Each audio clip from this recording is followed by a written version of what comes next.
어머니, 이건 고장 났잖아요. 그래서 가져가라는 거야. 고치면 쓸 수 있잖아? 근데 왜 제가 가져가실 선물은 두고 가래요? 없는 집엔 이런 게 제일 실속이지. 20년 만에 베트남 친정에 가는 저에게 시어머니가 준 건 녹슨 재봉틀과 쓰레기 1,000조각뿐이었습니다. 고향 마을에 도착했을 때 사람들이 비웃었습니다. 20년 살았는데 저것밖에 못 가져왔어? 저는 그날 아무것도 가져오지 못한 실패한 며느리라고 생각했습니다. 하지만 틀렸습니다. 시어머니는 제게 가장 귀한 선물을 주셨던 겁니다. 그리고 그 진실은 재봉틀 밑판을 열고 나서야 알게 됐습니다. 본격적인 이야기가 시작되기 전 구독과 좋아요를 부탁드립니다. 여러분의 클릭 한 번이 저에게 큰 힘이 됩니다. 그리고 지금 어디 사는 몇 살이고 무엇을 하면서 이 이야기를 듣고 계신지 댓글로 남겨주세요. 그럼 사연 시작합니다. 20년 만이었습니다. 베트남 친정에 간다는 말을 꺼낸 게 저는 21살에 한국에 왔습니다. 결혼 중개소를 통해서 도윤을 만났고 일주일 만에 결혼했습니다. 한국말도 서툴렀고 김치도 매웠고 겨울도 추웠습니다. 한국 이름을 지었습니다. 소연, 시어머니가 지어주신 이름이었습니다. 하지만 제 진짜 이름은 투이였습니다. 버텼습니다. 20년을 버텼습니다. 딸 라미를 낳고 한국말을 배우고 공장에서 일하며 돈을 모았습니다. 시어머니 정옥과 함께 살았습니다. 냉정하고 말이 적은 분이었지만 저는 불평하지 않았습니다. 20년 동안 친정에 한 번도 가지 못했습니다. 돈이 없었고 시간이 없었고 용기도 없었습니다. 하지만 올해는 달랐습니다. 아버지가 편찮으시다는 연락이 왔습니다. 동생 할인이 전화로 울먹이며 말했습니다. 아버지가 많이 약해지셨다고, 언니를 보고 싶어 하신다고. 할인은 저를 투이라고 불렀습니다. 제 진짜 이름으로. 저는 도윤에게 친정에 다녀오고 싶다고 말했습니다. 도윤은 그저 어머니께 말씀드려보라고 말할 뿐이었습니다. 저는 고민하다가 시어머니께 말씀드렸습니다. 20년 만에 베트남에 다녀오고 싶다고, 아버지가 편찮으시다고. 시어머니는 가만히 저를 보시더니 고개를 끄덕였습니다. 가라고 하셨습니다. 저는 놀랐습니다. 예상보다 쉽게 허락이 나왔기 때문이었습니다. 고마워요, 어머니. 시어머니는 아무 말씀도 하지 않으셨습니다. 일주일 후 출국 이틀 전이었습니다. 저는 친정에 가져갈 선물을 준비했습니다. 많지는 않았지만 정성껏 골랐습니다. 아버지께 드릴 건강식품, 동생에게 줄 옷, 조카들에게 줄 과자와 장난감. 다 합쳐도 100만 원이 안 되는 것들이었지만 제게는 3개월 월급이었습니다. 그날 저녁 거실에 짐을 펼쳐놓고 정리하고 있었습니다. 시어머니가 나오셨습니다. 선물들을 보시더니 물으셨습니다. 이거 다 가져갈 거야? 네, 어머니. 오랜만에 가는 거라서요. 시어머니가 고개를 끄덕이셨습니다. 그리고 말씀하셨습니다. 그래, 그럼 이것도 좀 가져가. 시어머니가 안방으로 들어가셨다가 뭔가를 끌고 나오셨습니다. 재봉틀이었습니다. 딱 봐도 오래된 것이었습니다. 녹이 슬고 페달이 삐걱거렸습니다. 10년도 더 전에 고장나서 창고에 처박아둔 것이었습니다. 이거 뭐예요? 재봉틀이지. 보면 몰라. 네, 근데 가져가. 가서 고치면 쓸 수 있잖아. 저는 재봉틀을 봤습니다. 기름 냄새가 났고 먼지가 잔뜩 쌓여 있었습니다. 어머니, 이건 고장 났잖아요. 그래서 가져가라는 거야. 없는 집엔 이런 게 제일 실속이지. 없는 집. 그 말이 가슴에 박혔습니다. 시어머니는 계속 말씀하셨습니다. 원단도 있어. 안 쓰는 거. 가져가. 시어머니가 다시 안방으로 들어가셨습니다. 큰 자루를 끌고 나오셨습니다. 폐원단이 가득 담긴 자루였습니다. 옛날에 공장에서 일할 때 쓰던 천 조각들이었습니다. 버릴 것들이었습니다. 이것도요? 그래. 가져가. 저는 재봉틀과 자루를 받습니다. 그리고 제가 정성껏 준비한 선물들을 받습니다. 시어머니가 말씀하셨습니다. 집 많으면 붙이기 힘들잖아. 그 선물들은 여기 두고 이거만 가져가. 어머니, 그럼 제가 준비한 건요? 그건 나중에 또 가져가면 되지. 지금은 실속 있는 걸로. 저는 할 말이 없었습니다. 시어머니는 거실을 나가셨습니다. 저는 재봉틀 앞에 멍하니 앉아 있었습니다. 다음 날 아침 도윤에게 말했습니다. 어머니가 재봉틀 가져가래요. 제 선물은 두고. 도윤이 난처한 표정을 지었습니다. 어머니가 그러셨어? 왜? 실속 있다고. 도윤이 한숨을 쉬었습니다. 그냥 어머니 말씀 들어. 괜히 기분 나빠지면 안 되니까. 저는 아무 말도 하지 않았습니다. 출국 전날 밤이었습니다. 저는 짐을 쌌습니다.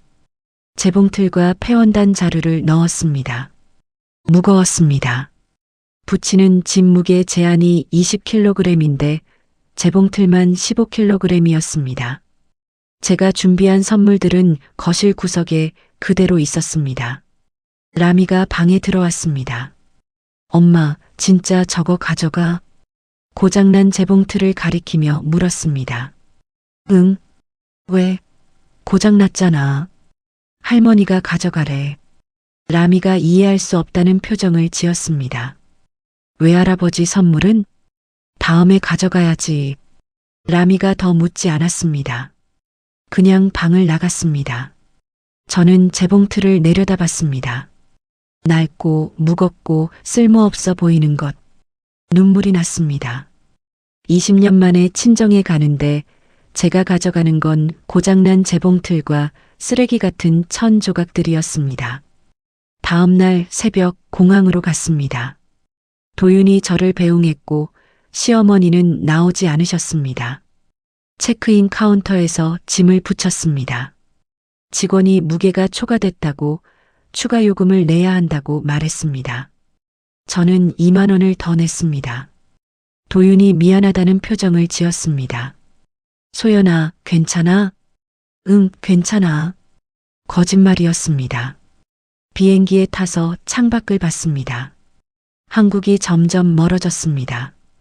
20년 만에 돌아가는 고향이었습니다. 하지만 가슴이 무거웠습니다. 4시간 후 호치민 공항에 도착했습니다. 동생 할인이 나와 있었습니다. 12살이던 할인이 이제 32이었습니다. 할인이 저를 보고 울었습니다. 언니, 투이 언니. 저도 울었습니다. 20년 만에 보는 동생이었습니다. 그리고 20년 만에 들어보는 제 진짜 이름이었습니다. 할인이 제 짐을 받습니다. 재봉틀과 자루를 받습니다. 이게 뭐예요? 재봉틀이야. 왜 이런 걸 가져왔어요? 저는 대답하지 못했습니다. 공항을 나와 택시를 탔습니다. 고향까지 2시간 거리였습니다. 차 안에서 할인이 말했습니다. 아버지가 많이 약해지셨다고, 당뇨 합병증으로 거동이 불편하시다고, 조카 둘은 학교에 다니는데 돈이 너무 많이 든다고. 저는 가슴이 아팠습니다. 고향 마을에 도착했습니다. 20년 전 떠났던 그 마을이었습니다. 하지만 많이 변해 있었습니다. 집들은 더 낡았고 길은 더 좁았습니다. 택시에서 내렸습니다. 짐을 내리려고 재봉틀을 들어 올리는데 무거웠습니다. 할인이 도와주면서 언니, 이거 진짜 무겁다. 응. 그때였습니다. 동네 사람들이 하나둘 나왔습니다. 20년 만에 돌아온 저를 보러 온 것이었습니다. 한국 갔던 투이가 왔다는 소문이 퍼진 것 같았습니다. 사람들이 제 짐을 받습니다. 재봉틀과 폐원단 자루를 받습니다.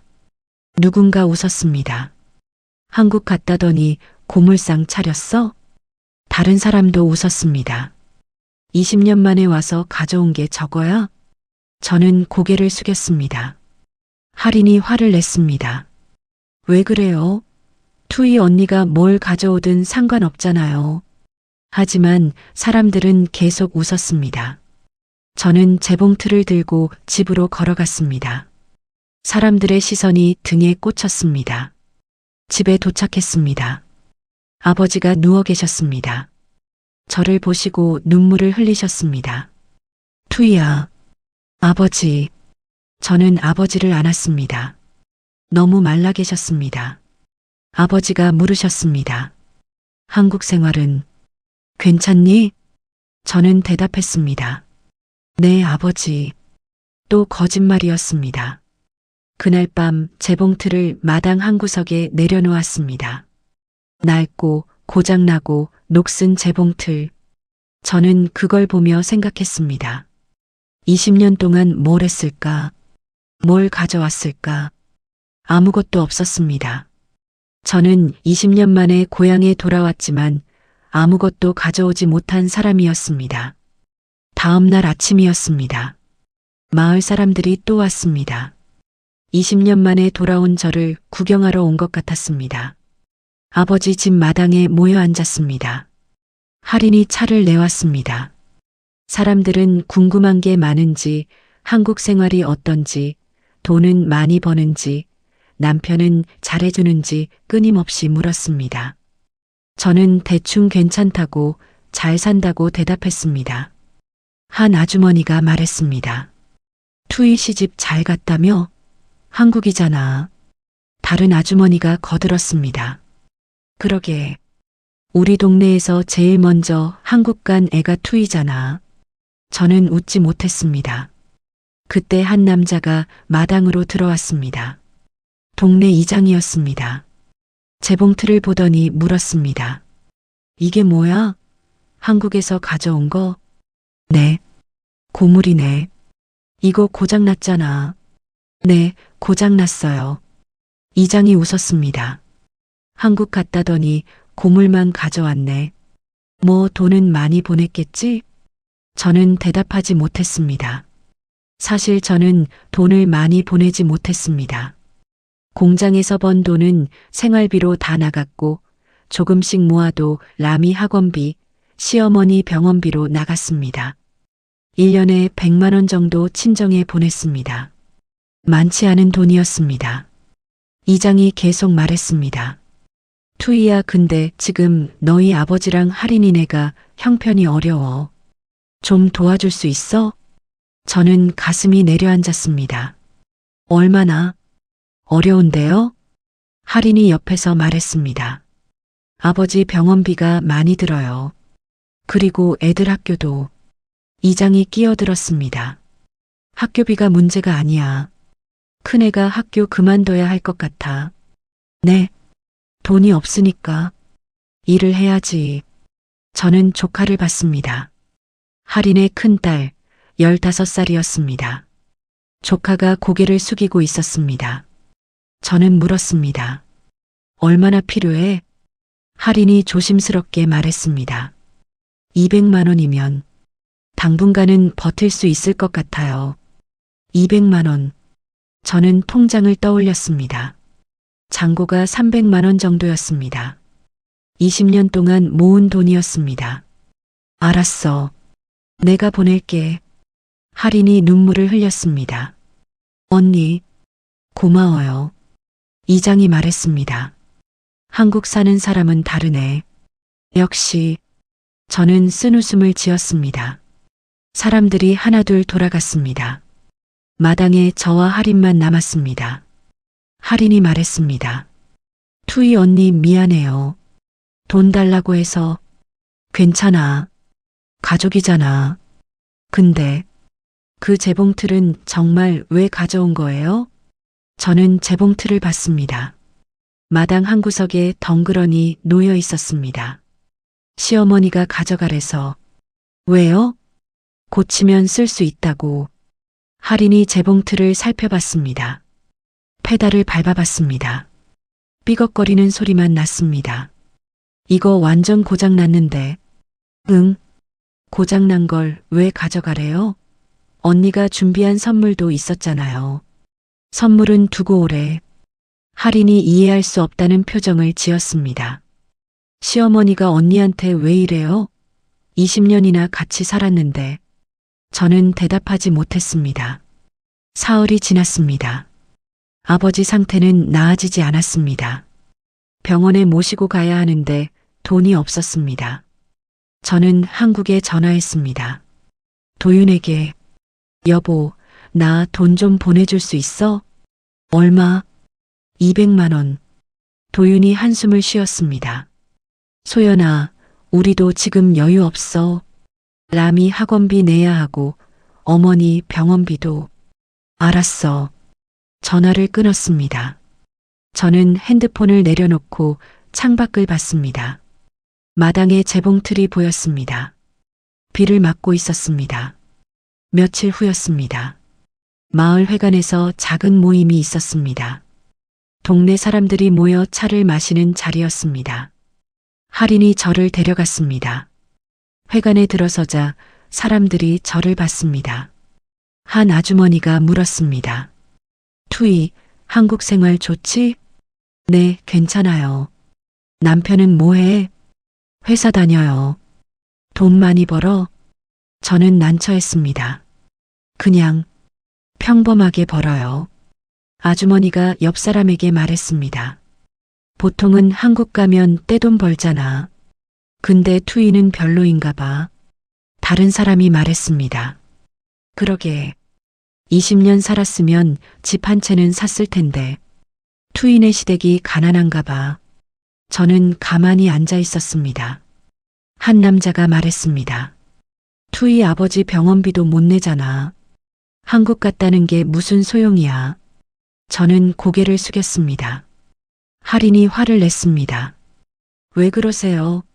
언니가 돈 보내준다고 했어요. 보낸다고만 하고 안 보내면 어떡해. 보낸다니까요. 저는 할인의 손을 잡았습니다. 진정하라는 뜻이었습니다. 회관을 나왔습니다. 밖은 어두웠습니다. 할인이 울었습니다. 언니 미안해요. 제가 잘못했어요.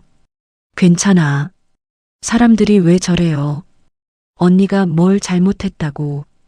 저는 아무 말도 하지 않고 집으로 돌아왔습니다. 마당에 나가 재봉틀 앞에 앉아 생각했습니다. 시어머니는 왜 이걸 보냈을까? 왜 제 선물은 두고 가라고 했을까? 모욕이었을까? 아니면 다른 뜻이 있었을까? 알 수 없었습니다. 일주일이 지났습니다. 마을 사람들의 시선은 점점 차가워졌습니다. 누군가 말했습니다. 투이 한국 갔다고 잘난 척하더니 결국 아무것도 못 가져왔네. 고물 재봉틀 하나 가져온 게 전부잖아. 한국 간 게 뭐가 대수야. 그냥 시집살이나 하고 사는 거지. 저는 그 말들을 들으며 견뎠습니다. 어느 날 저녁이었습니다. 할인이 조용히 말했습니다. 언니, 그냥 한국 돌아가는 게 어때요? 왜? 여기 있어봤자 사람들이 언니 험담만 하잖아요. 괜찮아. 괜찮지 않아요. 나도 듣기 힘들어요. 저는 할인을 받습니다. 나는 아버지 보러 온 거야. 사람들 눈치 보러 온 게 아니야. 그리고 난 20년 만에 왔어. 금방 갈 수 없어. 할인이 더 말하지 않았습니다. 그날 밤 잠이 오지 않았습니다. 저는 마당에 나갔습니다. 달빛 아래 재봉틀이 보였습니다. 녹슬고 낡고 고장난 재봉틀. 시어머니 목소리가 떠올랐습니다. 가서 고치면 쓸 수 있잖아. 없는 집엔 이런 게 제일 실속이지. 저는 재봉틀을 만졌습니다. 차가웠습니다. 그리고 생각했습니다. 정말 고치면 쓸 수 있을까? 다음 날 아침 마을 수리점에 갔습니다. 주인에게 물었습니다. 이 재봉틀 고칠 수 있냐고. 주인이 재봉틀을 봤습니다. 오래됐네요. 언제 거예요? 20년도 더 됐을 거예요. 고장도 많이 났고 부품도 구하기 힘들 텐데 그럼 못 고쳐요? 주인이 잠시 생각하더니 말했습니다. 해보긴 할게요. 근데 돈이 좀 들어요. 얼마나요? 10만 원 정도? 저는 숨이 막혔습니다. 10만 원. 고장난 재봉틀 고치는데 10만 원. 생각해 볼게요. 수리점을 나왔습니다. 할인이 물었습니다. 언니, 정말 고칠 거예요? 모르겠어. 10만 원이면 아버지 병원비인데. 저는 알고 있었습니다. 하지만 시어머니 말이 계속 맴돌았습니다. 고치면 쓸 수 있잖아. 이틀 후였습니다. 시어머니에게 전화가 왔습니다. 소연아, 잘 있니? 네, 어머니. 재봉틀은? 아직 그대로 있어요. 고치지 않았어? 네. 시어머니가 잠시 침묵하시더니 말씀하셨습니다. 이거 들고 가든지 아니면 아예 가지 마라. 네. 내가 친정 가기 전에 그렇게 말했잖아. 저는 그때를 떠올렸습니다. 출국 전날 밤 시어머니가 하신 말씀. 이거 들고 가든지 아니면 아예 가지 마라. 그땐 농담인 줄 알았습니다. 하지만 지금 다시 들으니 농담이 아니었습니다. 어머니, 그게 무슨 재봉틀 고쳐? 그리고 써. 왜요? 그냥 전화가 끊어졌습니다. 저는 핸드폰을 내려놓았습니다. 이해할 수 없었습니다. 왜 시어머니는 재봉틀을 고치라고 하는 걸까? 며칠이 지났습니다. 저는 결정했습니다. 수리점에 갔습니다. 재봉틀 고쳐주세요. 정말요? 네. 10만 원을 냈습니다. 통장에서 뺀 돈이었습니다. 주인이 말했습니다. 일주일 정도 걸릴 거예요. 알겠습니다. 집으로 돌아오는 길 할인이 물었습니다. 언니, 왜 고쳐요? 그 돈이면 아버지. 나도 몰라. 그럼 왜요? 그냥 고쳐야 할 것 같아서. 할인이 더 묻지 않았습니다. 일주일 후 재봉틀이 돌아왔습니다. 깨끗해졌습니다. 녹도 닦이고 기름도 쳤고 페달도 매끄러워졌습니다. 주인이 말했습니다. 잘 고쳐졌어요. 써보세요. 저는 페달을 밟아봤습니다. 드르륵. 재봉틀이 돌아갔습니다. 20년 만에 고장났던 재봉틀이 다시 살아났습니다. 주인이 말했습니다. 좋은 기계예요. 오래된 것 치고 상태가 괜찮아요. 고마워요. 재봉틀을 집으로 가져왔습니다. 마당에 놓았습니다. 그리고 폐원단 자루를 열었습니다. 천 조각들이 쏟아졌습니다. 색색깔의 천들이었습니다. 저는 천을 만졌습니다. 생각했습니다. 이걸로 뭘 만들 수 있을까? 그날 밤 시어머니 목소리가 또 들렸습니다. 없는 집엔 이런 게 제일 실속이지. 저는 잠들지 못했습니다. 재봉틀을 보며 생각했습니다. 시어머니는 뭘 알고 있는 걸까? 재봉틀을 고친 다음 날 아침이었습니다. 저는 일찍 일어나 마당으로 나갔습니다. 재봉틀 앞에 앉아 페달을 밟아봤습니다. 드르륵 소리가 경쾌하게 울렸습니다. 할인이 나왔습니다. 언니, 뭐해요? 재봉틀 좀 봐. 할인이 옆에 앉아 제가 페달을 밟는 걸 지켜봤습니다. 진짜 고쳐졌네요. 응. 근데 이걸로 뭐 할 건데요? 저는 폐원단 자루를 가리켰습니다. 저 천들로 뭔가 만들어 볼까 해. 뭐요? 모르겠어. 근데 그냥 만들고 싶어. 할인이 천 조각들을 꺼내봤습니다. 색색깔이었습니다. 빨강, 파랑, 노랑, 초록. 무늬도 제각각이었습니다. 이거 쓰레기 아니에요? 시어머니가 주신 거야. 왜 이런 걸 줬대요? 저는 대답하지 못했습니다. 저도 몰랐으니까요. 그날부터 저는 재봉틀 앞에 앉아 만들기 시작했습니다. 처음엔 작은 것부터 만들었습니다. 손수건 크기의 천을 여러 조각 이어붙였습니다. 바느질이 서툴렀습니다. 20년 전 베트남에서 배운 게 전부였습니다. 하지만 계속했습니다. 하루, 이틀, 사흘. 천 조각들이 하나씩 이어졌습니다. 조카들이 구경 왔습니다. 이모, 뭐 만드는 거예요? 가방. 예쁘다. 작은 파우치였습니다. 형형색색 천을 이어붙여 만든 것이었습니다. 투박했지만 나름 쓸만했습니다. 조카에게 줬습니다. 가져. 진짜요? 고마워요. 조카가 좋아했습니다. 그 모습을 본 할인이 말했습니다. 언니, 이거 팔 수 있겠는데요? 팔아? 응. 시장 가면 이런 거 사는 사람 있어요. 저는 생각해보지 않았습니다. 그냥 만드는 게 좋았을 뿐이었습니다. 한번 해볼까? 다음 날 시장에 갔습니다. 작은 파우치 5개를 만들어 갔습니다. 천 조각을 이어붙인 것들이었습니다. 시장 한 구석에 자리를 펼쳤습니다. 사람들이 지나갔습니다. 몇몇은 멈춰서서 봤습니다. 한 아주머니가 물었습니다. 이거 얼마예요? 5만 동이요. 비싸네. 수제예요. 하나하나 다 손으로 만들었어요. 아주머니가 파우치를 들어봤습니다. 만져봤습니다. 예쁘긴 한데 결국 사지 않고 갔습니다. 3시간을 앉아 있었습니다. 아무도 사지 않았습니다. 할인이 미안하다고 했습니다. 언니 미안해요. 팔릴 줄 알았는데. 괜찮아. 하지만 마음은 무거웠습니다. 집으로 돌아와 재봉틀 앞에 다시 앉았습니다. 팔리지 않은 파우치들을 봤습니다. 시어머니 말씀이 떠올랐습니다. 없는 집엔 이런 게 제일 실속이지. 실속? 하지만 팔리지 않으면 실속이 아니었습니다. 저는 한숨을 쉬었습니다. 며칠이 지났습니다. 저는 계속 만들었습니다. 파우치, 가방, 방석 커버, 회원단으로 만들 수 있는 것들을 만들었습니다. 마을 사람들이 또 모였고 한 아주머니가 말했습니다. 투이가 장사 시작했다며? 응. 시장에서 봤어. 1000조각 이어붙인 거 팔던데.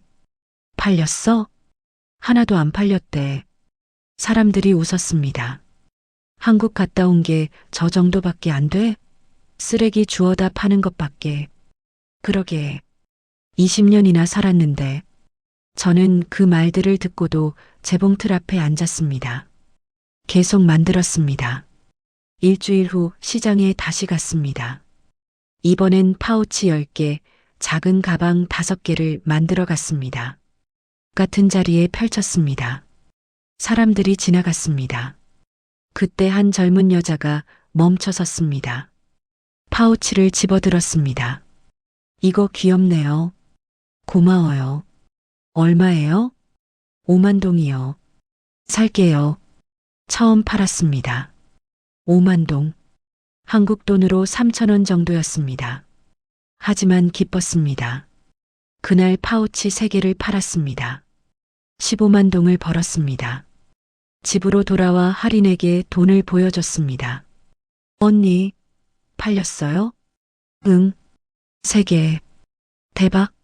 할인이 좋아했습니다. 저도 웃었습니다. 오랜만에 웃는 것 같았습니다. 그날 밤 재봉틀 앞에 앉았습니다. 더 만들어야겠다고 생각했습니다. 이틀에 한 번씩 시장에 나갔습니다. 조금씩 팔렸습니다. 파우치, 가방, 방석 커버. 한 달 후 100만 동을 모았습니다. 한국 돈으로 6만 원 정도였습니다. 많지 않았지만 제 손으로 번 돈이었습니다. 아버지께 병원비 드릴 수 있었습니다. 투이야, 고맙다. 괜찮아요, 아버지. 근데 이 돈 어떻게 번 거야? 재봉틀로 만들어서 팔았어요. 재봉틀? 네. 시어머니가 주신 거요. 아버지가 재봉틀을 보셨습니다. 저 낡은 걸로? 네. 아버지가 미소 지으셨습니다. 잘했구나. 그날부터 마을 사람들의 시선이 조금씩 달라지기 시작했습니다. 누군가 말했습니다. 투이가 돈 벌고 있대. 진짜? 그 1,000조각으로? 응. 시장에서 제법 잘 팔린대. 하지만 여전히 비웃는 사람들도 있었습니다. 그게 얼마나 벌겠어. 고작 쓰레기 파는 건데. 한국 갔다 온 주제에 저 정도밖에 못해? 저는 신경 쓰지 않았습니다. 그냥 만들었습니다. 2달이 지났을 때였습니다. 시장에서 한 여자가 저를 찾아왔습니다. 40대쯤 되어 보였습니다. 투이 씨 맞죠? 네. 저 호치민에서 작은 가게 하는 사람이에요. 당신 만든 거 보고 왔어요. 네. 이거 도매로 받을 수 있어요? 저는 놀랐습니다. 도매요? 네. 제 가게에 놓고 싶어요. 한 달에 50개 정도 만들 수 있어요? 50개. 저는 계산해 봤습니다. 하루에 2개씩 만들면 가능했습니다. 할 수 있어요. 좋아요. 그럼 개당 4만동에 받을게요. 4만동. 한국 돈으로 2,500원 정도였습니다. 시장에서 파는 것보다 쌌지만 50개면 200만 동이었습니다.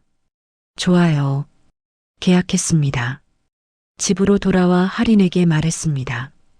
도매 거래 시작했어. 진짜요? 대박이에요, 언니. 근데 하루에 2개씩 만들어야 해. 할 수 있어요? 해야지. 그날부터 저는 아침부터 밤까지 재봉틀 앞에 앉았습니다. 1,000조각을 자르고 이어붙이고 바느질했습니다. 손가락에 굳은 살이 생겼습니다. 허리가 아팠습니다. 하지만 멈추지 않았습니다. 한 달 후 50개를 납품했습니다. 200만 동을 받았습니다. 한국 돈으로 12만 원 정도였습니다. 할인이 울었습니다.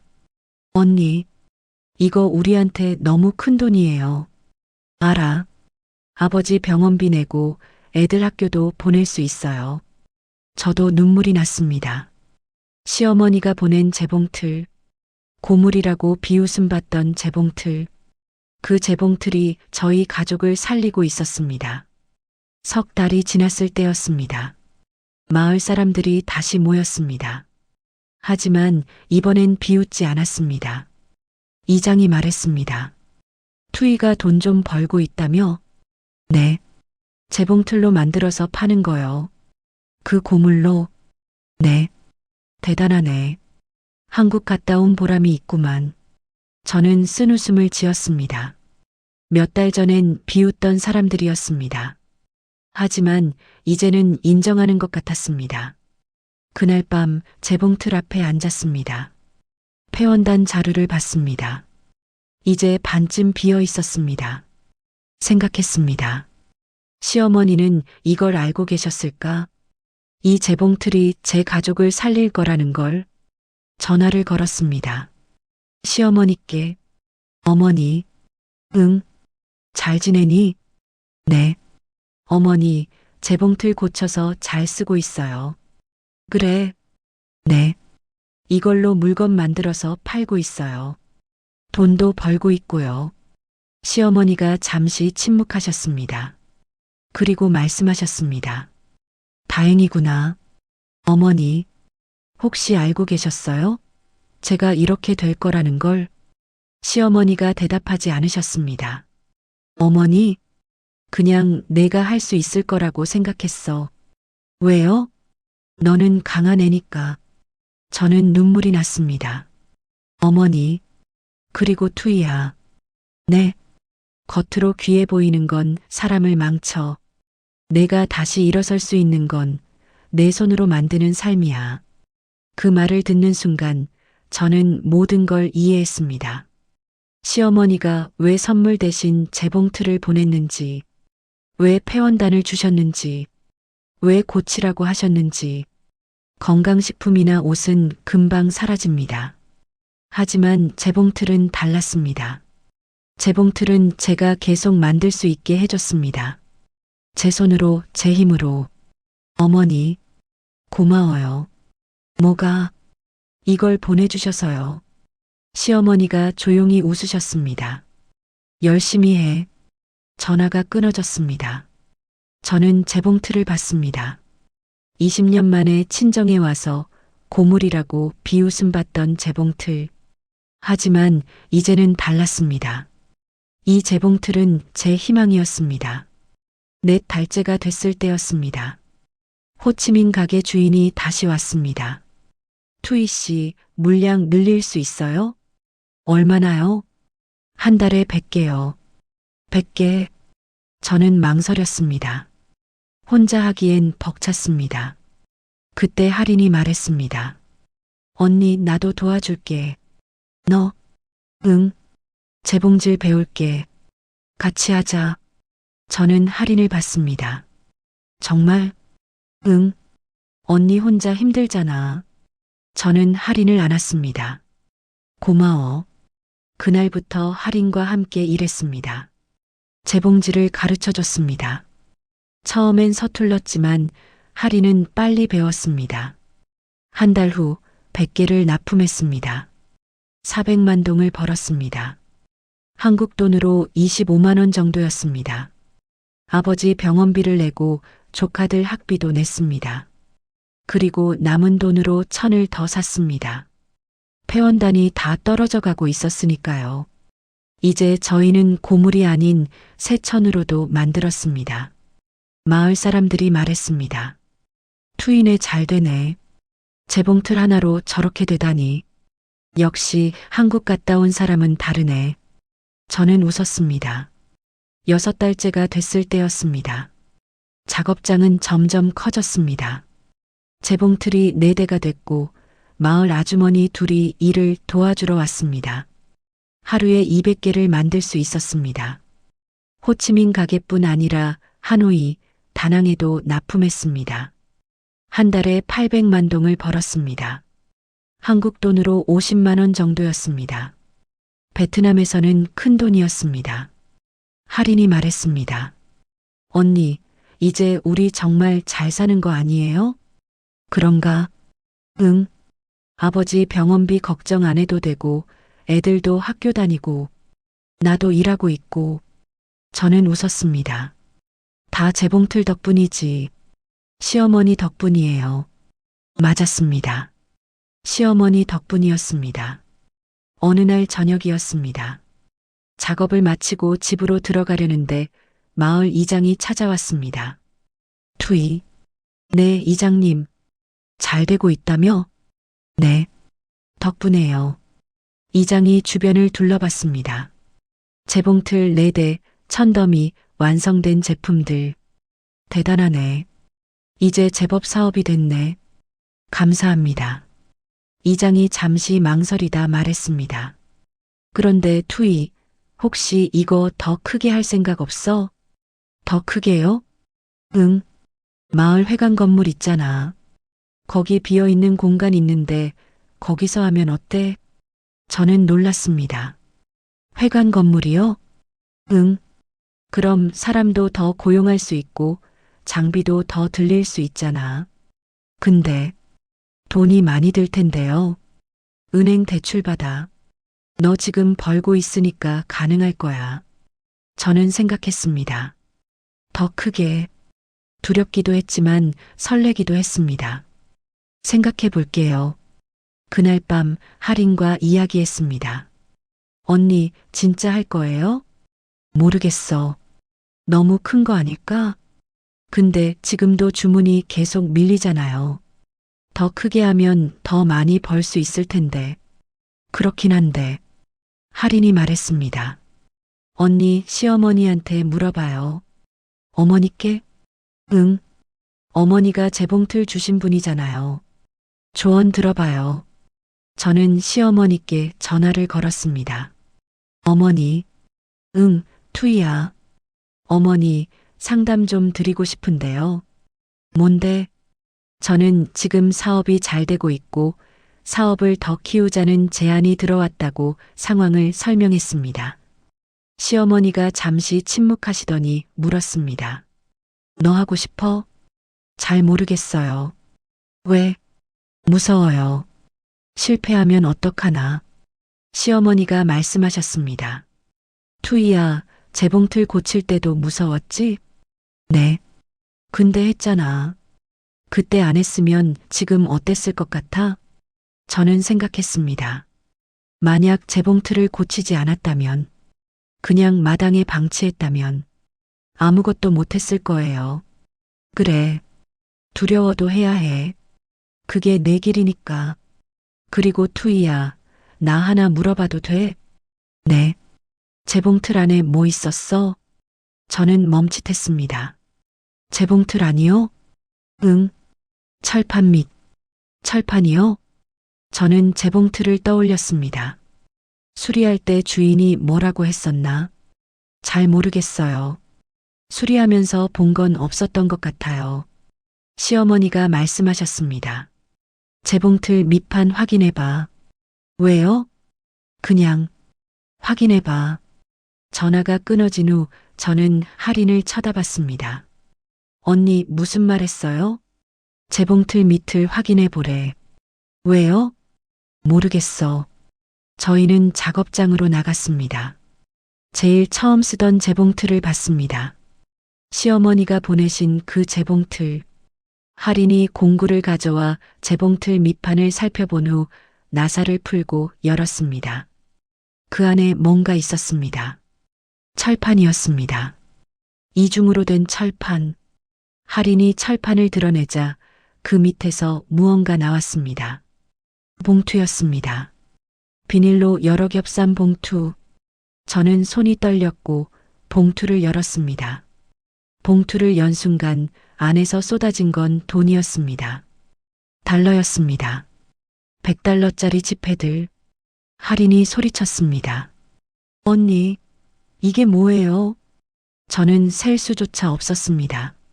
너무 많았습니다. 하나씩 세기 시작했습니다. 5,000달러. 한국 돈으로 600만 원 정도였습니다. 그리고 봉투 안에 서류도 있었습니다. 저는 서류를 꺼냈습니다.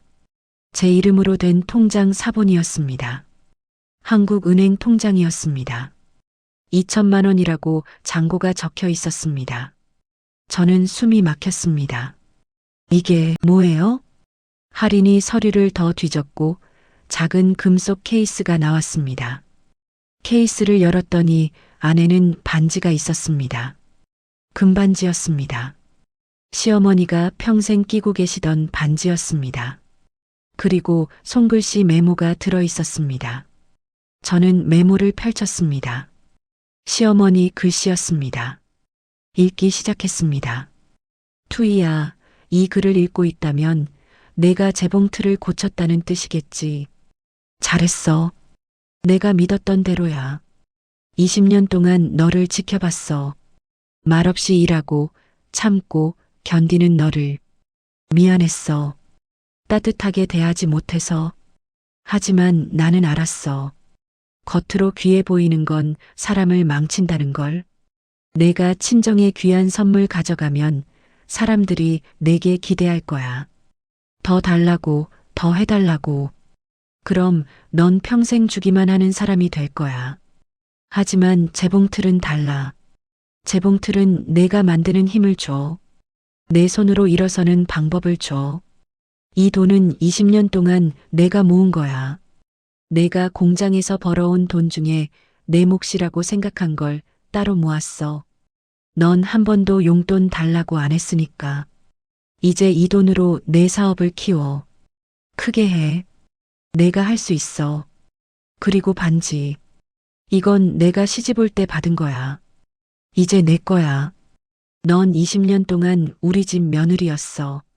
아니, 딸이었어. 고마웠어, 투이야. 그리고 미안해. 사랑한다는 말 한 번 못 해줘서. 정옥.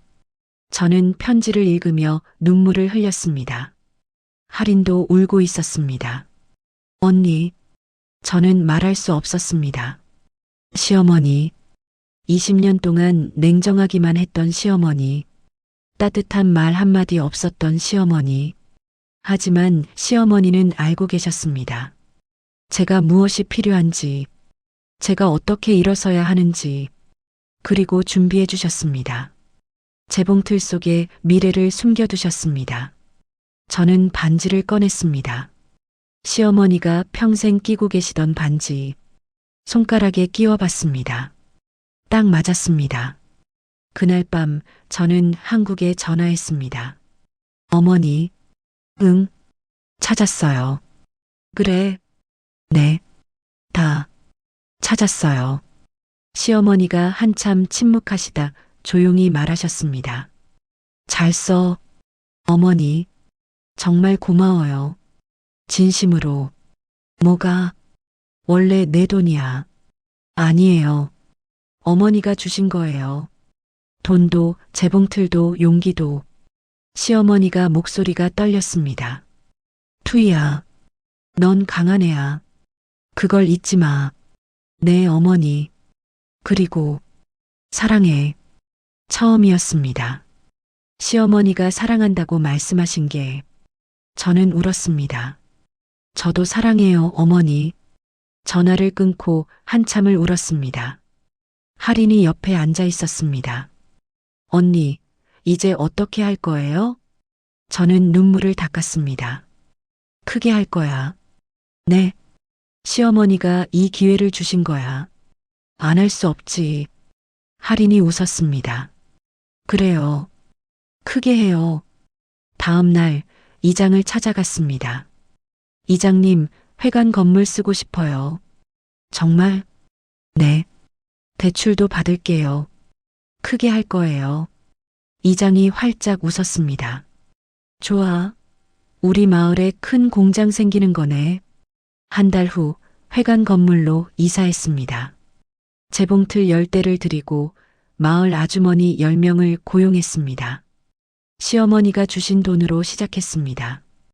은행 대출도 받았습니다. 이제 하루에 500개를 만들 수 있었습니다. 주문이 쏟아졌습니다. 호치민, 하노이, 다낭뿐 아니라 태국, 싱가포르에서도 주문이 들어왔습니다. 마을 사람들이 말했습니다. 투인의 대박 났네. 고물 재봉틀 하나로 저렇게 되다니. 대단하다 정말. 하지만 저는 알고 있었습니다.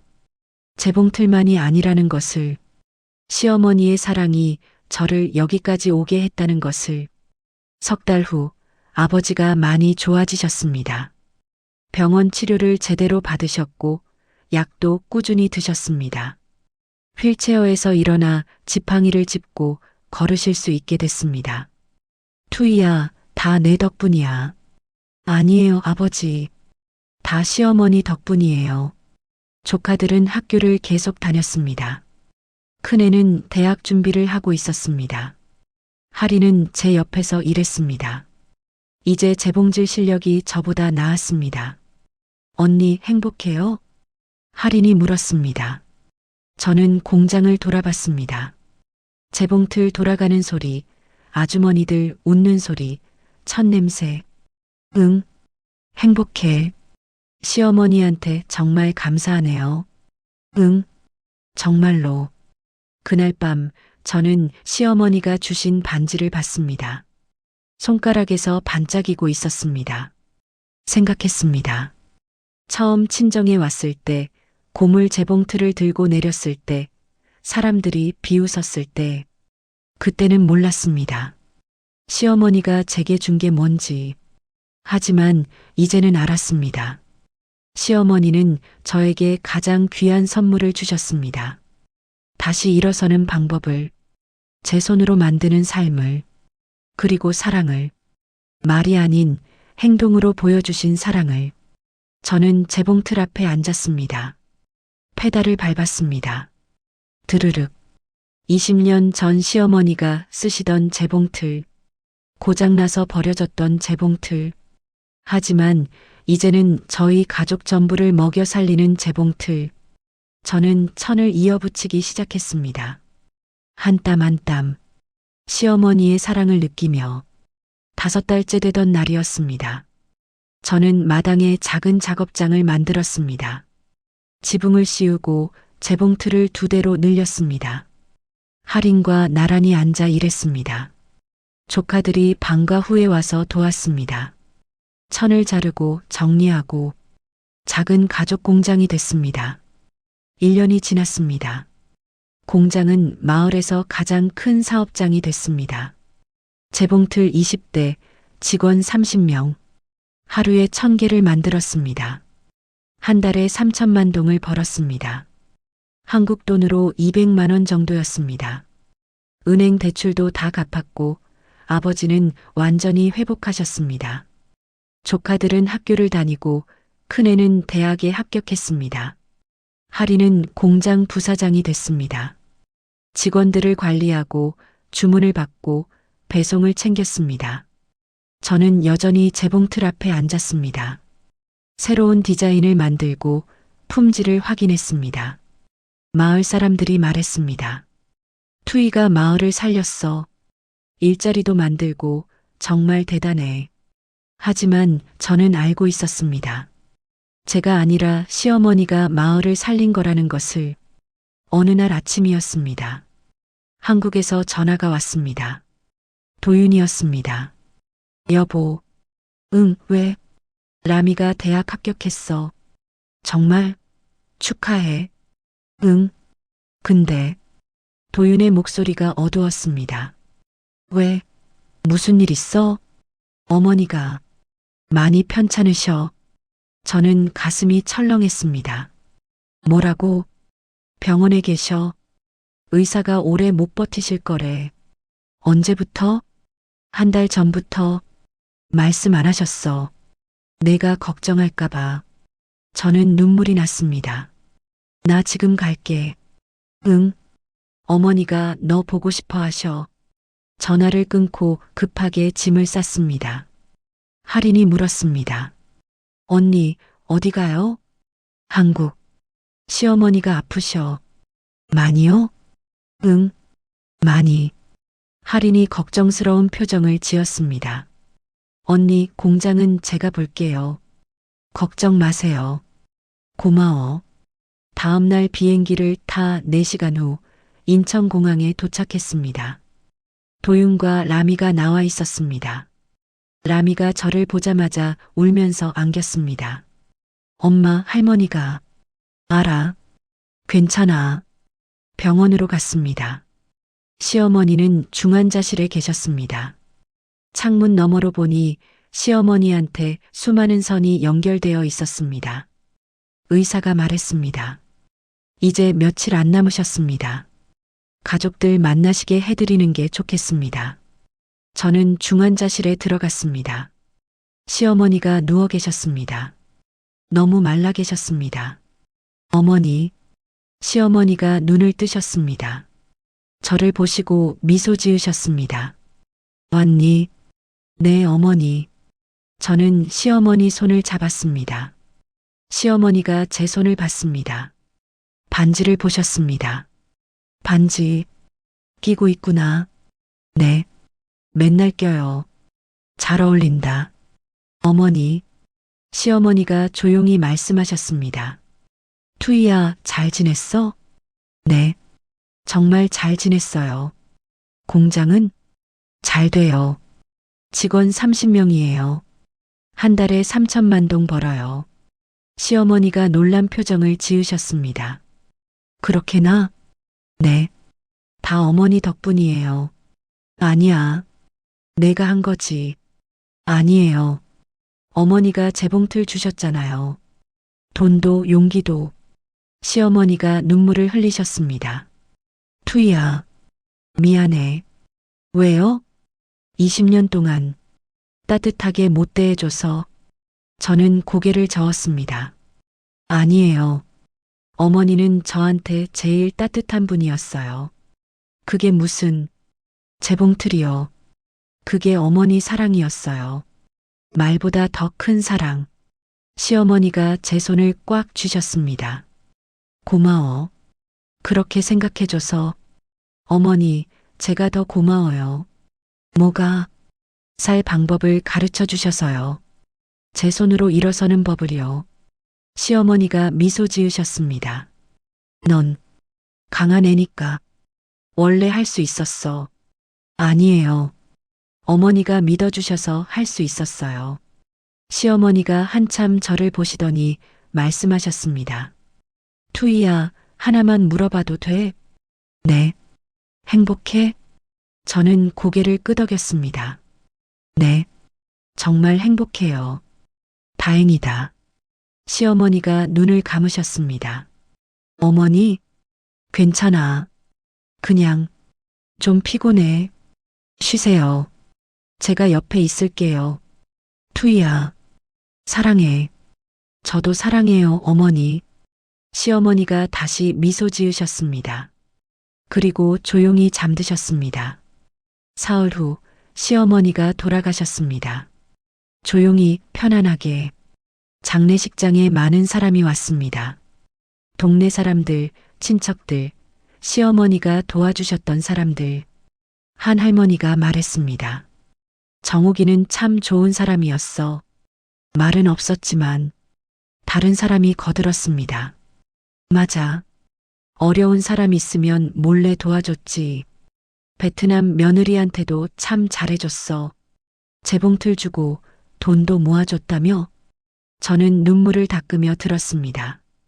장례를 치르고 시어머니를 보냈습니다. 무덤 앞에서 저는 말했습니다. 어머니, 고마웠어요. 제 인생을 바꿔주셔서 사랑해요. 한 달 후 저는 베트남으로 돌아갔습니다. 공장은 할인이 잘 운영하고 있었습니다. 직원들이 저를 반겼습니다. 사장님 오셨어요. 어머니는 괜찮으세요? 저는 고개를 저었습니다. 돌아가셨어요.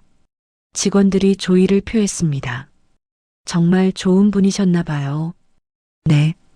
정말 좋으신 분이었어요. 저는 다시 재봉틀 앞에 앉았습니다. 시어머니가 주신 그 재봉틀. 이제 이 재봉틀은 공장 입구에 전시되어 있었습니다. 유리 케이스 안에 소중히 보관되어 있었습니다. 팻말이 붙어 있었습니다. 우리의 시작. 정욱 할머니가 주신 선물. 저는 재봉틀을 보며 생각했습니다. 시어머니. 20년 동안 냉정했던 시어머니. 하지만 누구보다 저를 사랑하셨던 시어머니. 말이 아닌 행동으로 보여주신 사랑. 겉으로 귀해 보이는 것이 아니라 진짜 필요한 것을 주신 사랑. 그 사랑 덕분에 저는 여기까지 왔습니다. 6개월 후 공장은 더 커졌습니다. 직원 50명, 재봉틀 30대, 수출도 시작했습니다. 일본, 미국에도 제품을 보냈습니다. 한 달에 5천만 동을 벌었습니다. 한국 돈으로 300만 원 정도였습니다. 마을에는 제가 기부한 돈으로 새 학교가 지어졌습니다. 아이들이 학교에 다니기 시작했습니다. 이장이 말했습니다. 투이 덕분에 마을이 살았어. 아니에요. 시어머니 덕분이에요. 그 재봉틀 말이지? 네. 그 재봉틀이요. 저는 공장 입구에 재봉틀을 봤습니다. 여전히 유리 케이스 안에 있었습니다. 낡았지만 소중한 재봉틀. 어느 날 저녁이었습니다. 할인이 말했습니다. 언니, 우리 성공했네요. 응. 시어머니가 보시면 좋아하실 것 같아요. 그럴 것 같아. 할인이 물었습니다. 언니는 언제 한국 돌아갈 거예요? 저는 생각했습니다. 한국. 도윤과 라미가 있는 곳. 20년을 살았던 곳. 하지만 이제 베트남도 제 집이었습니다. 모르겠어. 1년에 몇 번씩 왔다 갔다 하려고. 그래요. 이제 언니는 두 집이 있는 거네요. 응. 두 집. 맞았습니다. 이제 저는 두 집이 있었습니다. 한국의 집, 베트남의 집, 그리고 두 집 모두 시어머니 덕분에 지켜진 집이었습니다. 1년 후 제 딸 라미의 대학 졸업식에 참석하러 한국에 갔습니다. 라미가 저를 보자마자 안았습니다. 엄마 고마워. 뭐가? 할머니 재봉틀 이야기. 그거 듣고 힘이 많이 됐어. 그래. 응. 나도 할머니처럼 살고 싶어. 말이 아니라 행동으로 사랑하는 사람이 되고 싶어? 저는 라미를 안았습니다. 넌 할 수 있어. 엄마도 그랬잖아. 재봉틀로 공장 만들고 그건 할머니가 가르쳐 주신 거야. 라미가 물었습니다. 엄마, 나중에 나도 베트남 가서 일 배울 수 있어? 정말? 응. 할머니 재봉틀로 시작한 공장이잖아. 나도 거기서 배우고 싶어. 저는 눈물이 났습니다. 그럼 언제든지 와. 고마워, 엄마. 그날 밤 저는 시어머니 무덤에 갔습니다. 꽃을 놓고 앉았습니다. 어머니, 라미가 베트남 오겠대요. 공장에서 일 배우겠대요. 바람이 살랑살랑 불었습니다. 어머니가 주신 재봉틀이 이제 3대를 이어가요. 저 할인, 라미. 어머니 사랑이 계속 이어지는 거예요. 저는 시어머니가 주신 반지를 쳐다봤고 여전히 손가락에서 반짝이고 있었습니다. 어머니 사랑해요. 그리고 정말 고마워요. 제게 가장 귀한 선물을 주셔서 겉으로 귀해 보이는 게 아니라 진짜 필요한 걸 주셔서 다시 일어서는 방법을 가르쳐 주셔서 이제 저도 똑같이 할게요. 라미한테, 할인한테, 직원들한테 말이 아니라 행동으로 사랑하는 사람이 될게요. 바람이 다시 불었습니다. 마치 시어머니가 대답하시는 것 같았습니다. 2년이 지났습니다. 공장은 베트남 최대 수공예 공장이 됐습니다. 직원 100명, 재봉틀 50대. 이제 전 세계에 제품을 수출했습니다. 라미도 베트남에 와서 1년 동안 공장에서 일하며 배웠습니다. 할인의 딸도 대학을 졸업하고 공장에 합류했습니다. 3대가 함께 일했습니다.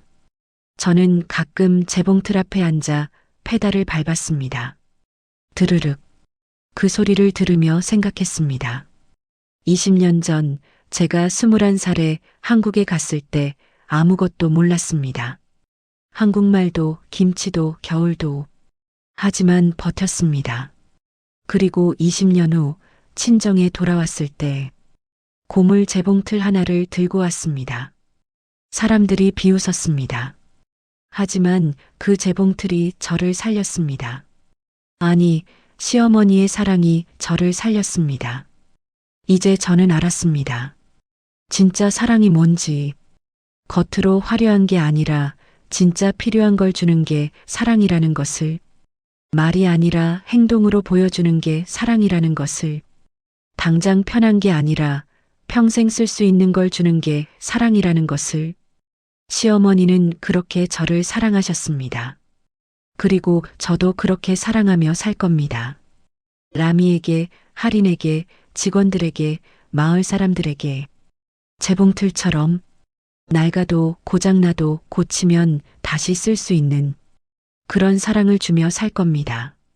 저는 재봉틀을 쓰다듬었습니다. 고마워요, 어머니. 제 인생을 바꿔주셔서 사랑해요. 바람이 불었습니다. 공장 밖에서 직원들 웃는 소리가 들렸습니다.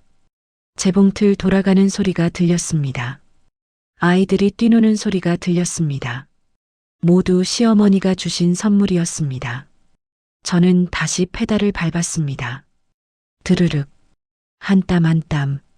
시어머니의 사랑을 이어가며 이 이야기를 끝까지 들어주셔서 감사합니다. 혹시 비슷한 경험이 있으시거나 부모님이나 시어머니로부터 받은 특별한 사랑이 있다면 댓글로 나눠주세요. 여러분의 이야기가 궁금합니다. 구독과 좋아요도 잊지 말아주세요. 다음 이야기에서 만나요. 감사합니다.